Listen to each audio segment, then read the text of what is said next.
Alright, so in the last lecture we talked about the FinFET process, and let's revisit some of the key concepts here. So this is the first generation of FinFET at 22 nanometer introduced by Intel, and here I hope that you can understand by looking at those images under the microscope to figure out the dimensions of the FinFET. So here what we care about is the fin's height. So here 34 nanometer, and then this is a fin width. So this image is taken by the AA slice. You cut along the AA slice, you will get this cross-sectional image. So here those dimensions are important because the effective width of the transistor, because the current will flow along the surface of the silicon, where the silicon here interface with the gate oxide. So here this twice of the height plus the fin width will be your effective width. So in this case, 76 nanometer. So that means one fin will give you 76 nanometer W. But this is not the physical pitch of the fin, right?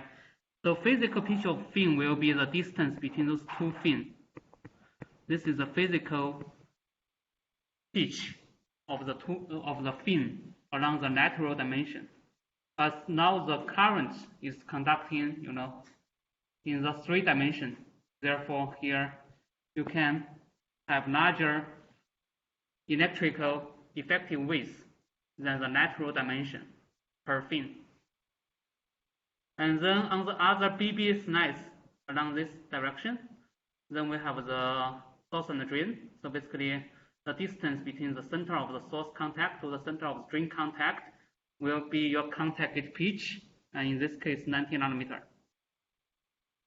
And this is a part silicon process. That means still underneath this fin, there will be the silicon substrate. And here, this is high-k metal gate technology with the gate mask process. So I will not go into the details of the fabrication. But the transistor shows some good characteristics, like the the substrate slope is around like 70 millivolt per decade. And you know from the previous lecture, the lower bound physically will be 60 millivolts per decade. So this is about 70 millivolts per decade. It's approaching the physical limits. So let's talk about the FinFET layout. So there are some unique features. If you compare the layout of the conventional planar MOSFET versus the FinFET, so the planar MOSFET, for example, here we say this is like an inverter, right? So we have the NMOS here and then PMOS here. So then the L, of course, is determined by your gate length, and then the W, the width, is defined by this active region. This is for the conventional buck transistor. But if you look at the FinFET, so you have those fins. Then what is the W if you have this layout? What is the W? If you want to use here, when we talk about the W, that is the W you want to use in the IV equation, right? In your homework to the first order model, I equals to mu n cox W over L, and then like VGS minus VT next square. Maybe you have a half here. So this W you use in the current equation is the effective W. And of course, in the planar structure, you just look at the dimension here. But in the FinFET, how do you get this W? This W is not the distance here. It's not the distance here. This distance, we call it maybe physical. The physical W. it is not the effective W, because effectively current are conducting along the three-dimensional surface of the fin. So as we discussed earlier, each fin here give you this effective W, that is twice of the fin height plus the fin width or fin thickness. This is one fin effective W. And then you multiply by number of fins. So that will be the effective width of this transistor. This transistor has multiple fins, because this multiple fins controlled by the same gate. So effectively they are in parallel, they belong to one transistor. So here the fin pitch, here we define fin pitch is a natural dimension of one fin. And then the total distance W physics will be number of fin times the fin pitch. So here you will see that this is the effective W per fin, right? This is the physical W per fin. You may realize that the effective W may be larger than the physical W, because effective W you can use the vertical dimension, right? This vertical dimension, if you count twice of the height plus the top, the width, then this total distance may be larger than this fin pitch. So what does this suggest? This is important for the FinFET, and this is actually an advantage of the FinFET. A FinFET can further boost your current density. Why is that? Because one fin, right?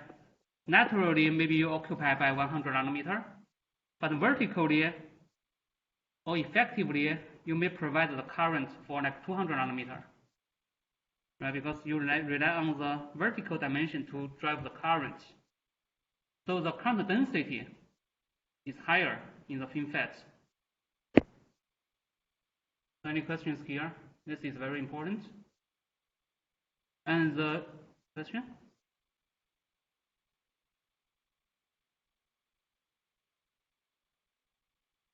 Fin pitch will scale a little bit, but the more scaling these days will be the fin height. You want to make fin higher and higher.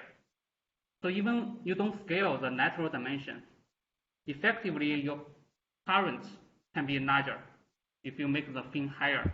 And if you look at the data from the foundry, like TSMC from 16 nanometer to 10 nanometer to 7 nanometer to 5 nanometer, you will see the fin height keep increasing. And we will show that later. But there's one disadvantage for the FinFET, okay? We talk about the advantage. Now, what might be the disadvantage for FinFET? Any idea? So you see here, you have those number of fins. That means the W effective will be discrete. You can only have an integer number of fins, right? For example, if one fin gives you effective W 100 nanometer, and then if your design of the circuit require you the W to be 150 nanometer, then you have no way to get that.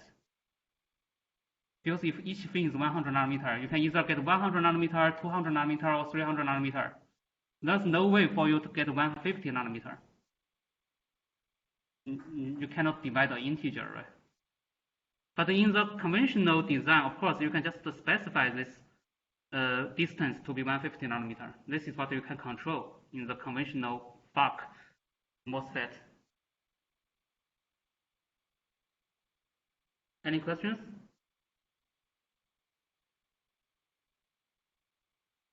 Because for certain technology, the height is fixed. Of course, if you want to change the process, then you can change the height. But if your process is already fixed by this particular foundry, particular load, then the height is fixed. All right, Then here, let's look at if we use the FinFET to design the SRAM. So here the prongs will be improved SS. So this is good. We can reduce the leakage current and reduce DBO. DBO is drain-induced barrier lowering. So basically, this is how effective the drain voltage will affect your current.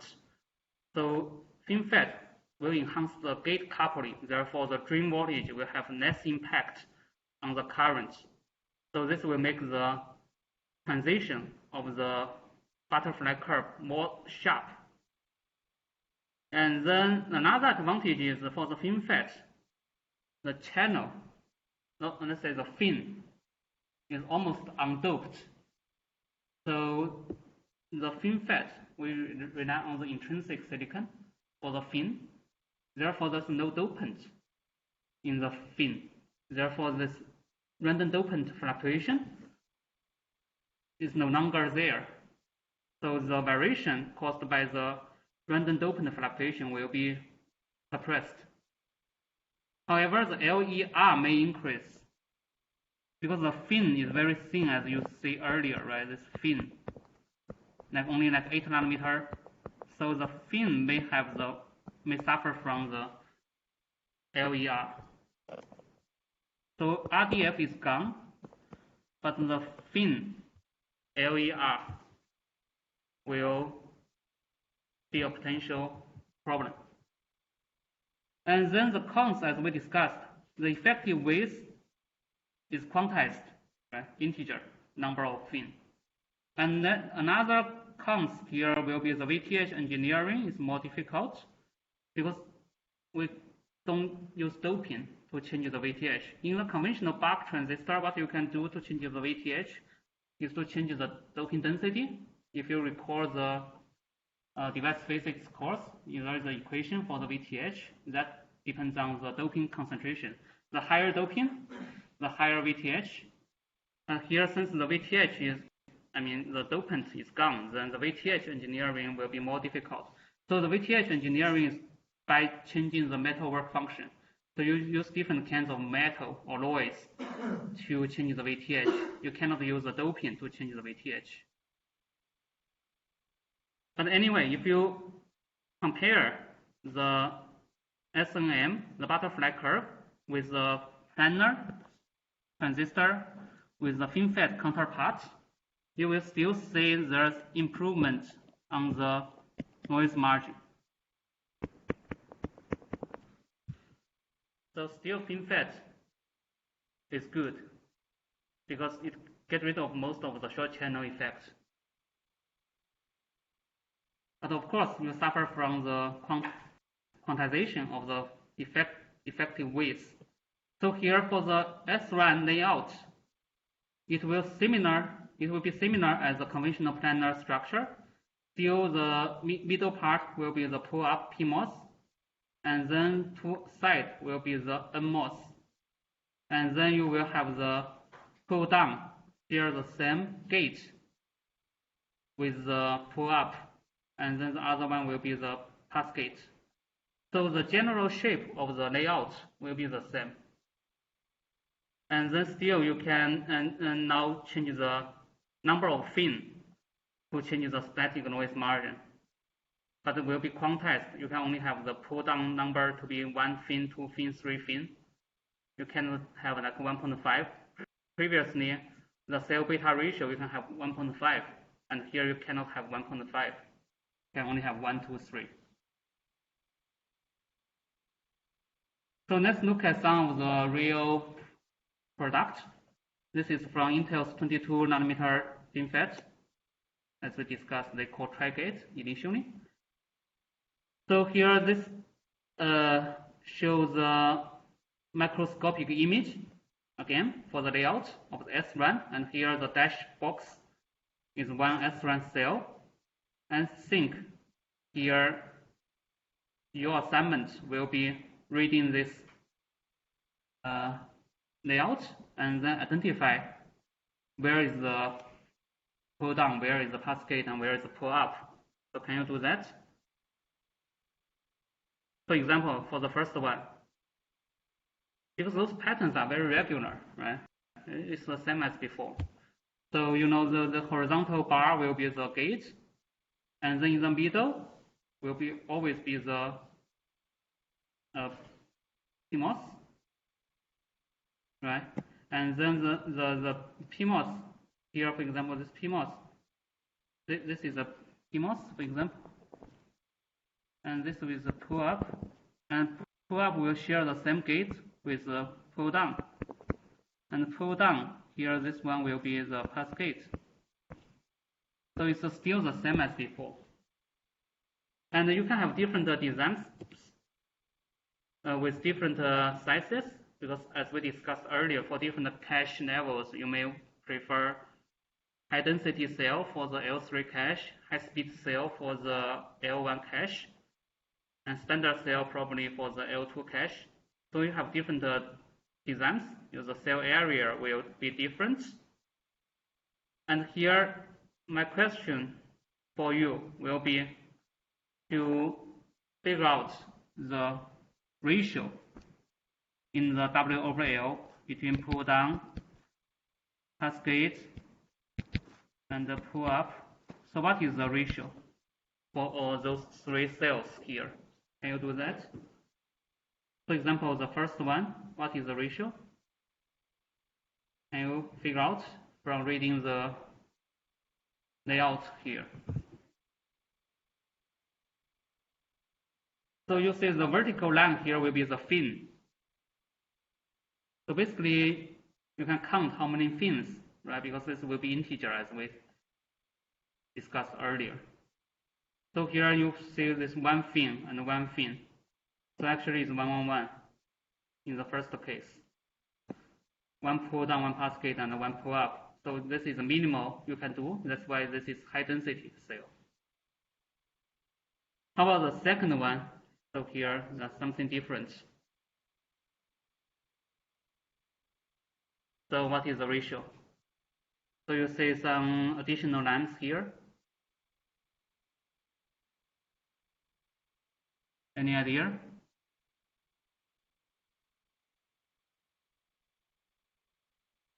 There will be 2. For example, here, if you look at this pull down, this region, this is pull down 2, and then pass gate 1, and pull up 1. So this will be 2, 1, 1, I believe. And then the third one, you can do it by yourself. So you see 3 somewhere here. And you see 2 somewhere here. 1. So I think it's 3, 2, 1. Hopefully you can read this. So here I just show you the solution for that.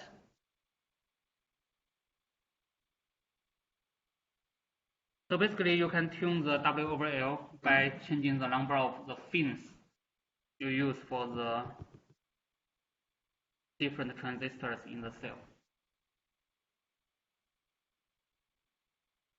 And here on the right, we show the Schumann plot. And you have seen this Schumann plot before. So Schumann plot basically is a relationship between the power supply voltage, VDD, versus the clock frequency of the SRAM array. And here, this shows the Intel's process from 65 nanometer to this 22 nanometer high performance. So here, with the scaling, as you see, you can operate either faster and faster. If you keep the same VDD, like 1 volt. So 65 nanometer can only support up to 800 megahertz. But if you do the 22 nanometer, and 22 nanometer actually have 3 kinds of SRAM cells. The low power one will be this one. This one is also low power, because it has lowest number of the cell, lowest number of the transistor. So then you can get up to 2.6 gigahertz. But if you increase the transistor, the fin number, you make the transistor effective W larger, then you can be faster. So if you do the high-speed cell here, this is for high-performance application. You can get up to like 2.6 gigahertz. So this is how you get the very fast clock in your processor. But of course, here you have to use like 1 volt as a VDD. On the other hand, if you want to reduce the power supply, then you can move the vertically, right? So you can go down to like 0.6 volts. This is for your low power application. But if you do that, then of course the 65 nanometer you cannot do that because the noise margin is a problem. But if with the 22 nanometer, like the low power design, you can get down to like 0.6 volts. But of course, you have to lower down your frequency to be like 1 gigahertz. So basically, Shimon plot show you the design space for the SRAM arrays. You can use it for different application scenarios, right? Either high performance or low power. So basically, you can change the power supply and the clock frequency. And of course, you have to change if you want to expand the design space, you can change the transistor configuration, right? Like those ratio to change from the low power cell, high density low power cell to the high speed, high performance cell. So any questions so far? Yes?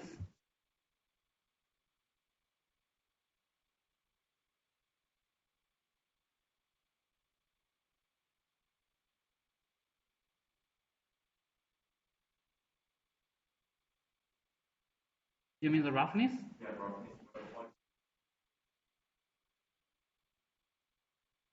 So, of course, you don't want to increase the roughness, right? You want to minimize the roughness as much as possible because the roughness will give you the variation, right? So you want to reduce the roughness.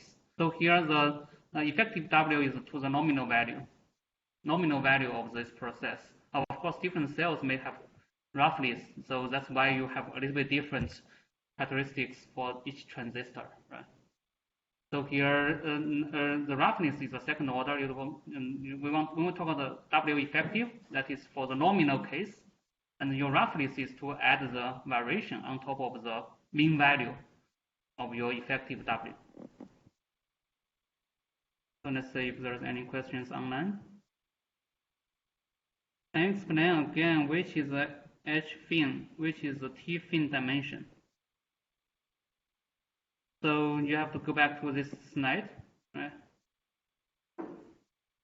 So from the AA cross section, then you see this shape, and then the H fin will be the height, and the T fin will be the thickness of the fin width. Or here, from this schematic,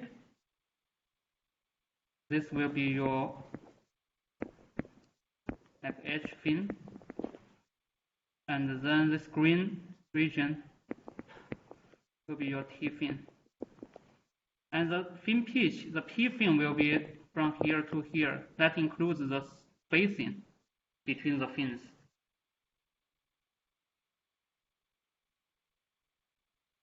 Okay, so let's move on.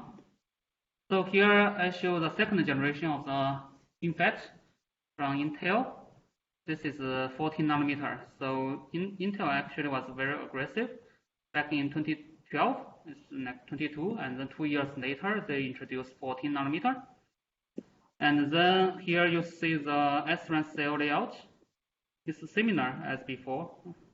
And then if you look at the cross-sectional view for the FinFET, as we discussed earlier, the fin become, this is 22 nanometer, now this is 14 nanometer. The fin actually become taller and taller. H fin become larger. And the thickness T fin become a little bit less because this is already very thin. So it's like 8 nanometer, or maybe you reduce to 7 nanometer a little bit. But then this is already very thin. You can, even for today's 7 nanometer, you have around 6 nanometer. So here, this is like a general design. Of course, different companies may may vary a little bit, but for the general design rule for 22 nanometer down to 7 nanometer, you see the fin height keep increasing, the fin width reduce a little bit or almost unchanged, and the fin pitch become much smaller. Fin pitch, as we discussed earlier, is the distance between one fin to another fin. So basically, you try to reduce the spacing significantly.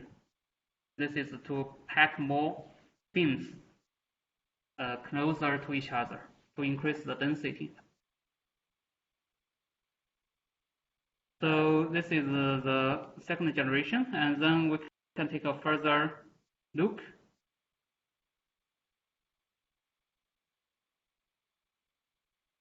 Fin width is the T fin, right? Yeah, yes. This is not a EW effective. And you know how to calculate that, right, from this table? You know how to do that, I believe. So basically twice of the fin height plus the fin width. So here the 14 nanometer SRAM cell layout, a closer look. So here we have a high density cell and high performance cell. Again, you can look at the number of fins, figure out the ratio, right? The pull down, cascade, pull up, and then you can do that. I will skip that. You can use this for your practice. And then this is another look at the SRAM cell. So you see the micrometer square is around this 0.05 for the 14 nanometer process. And this is a 10 nanometer process. Again, the pattern is very regular. And so no matter which company is making the SRAM cell, it's always like that. No exception. So here in this ISCC 2016 paper, Samsung reported the 10 nanometer FinFET, and the SRAM array size in total reached to like 128 megabit. So this is pretty large if you use this for the cache. And then it has different kinds of design, like high density cell, they call high current cell, basically high speed, high performance cell. Now the cell area is reduced below like 0.05 already. So this is the scaling, and then this is the design rule for the Samsung process, and you always have this 111, like a high density cell. And then in this case, the high current or high speed cell is 221. I think the order they use is reversed. We typically call pull down, cascade, pull up. Here I think they reverse the order. So here is the 7 nanometer process from TSMC, and this is already used in the product of like Apple A12. So you see the cross-sectional view from 10 nanometer to 7 nanometer. You see the film become even like thinner and taller. So this is the trend as I discussed earlier. And then here are some dimensions of the SRAM cell measured from the microscope. So you see the SRAM total length and total width reduces from this number to this number, and then contact gate pitch also reduced. So unit cell area now 7 nanometer process is about 0.027 micrometer square. Okay, so here is a summary of the scaling trend in those leading edge nodes, like those FinFET era from 14 to nanometer 7 and 5. And 5, you know, this year already in production from TSMC, also Samsung. Intel, unfortunately, lag behind, and I don't know the reason. You don't ask me question. So Intel still struggle, I think, in their process. But the thing is that Intel's 10 nanometer process actually is close to Samsung and TSMC's 7 nanometer process. If you look at the absolute value of the SRAM cell size, right? If the Intel's 10 nanometer is close to Samsung and TSMC's 7 nanometer process. Of course, nowadays Samsung and TSMC have 5 nanometer, but Intel does not have the equivalent 7 nanometer process yet. So still Intel is lagging behind. And here on this graph, it shows the key dimensions like the CPP, the contact gate pitch, contact poly pitch, and also metal one pitch, I believe, for different technology nodes from different foundries. So this is a scaling trend.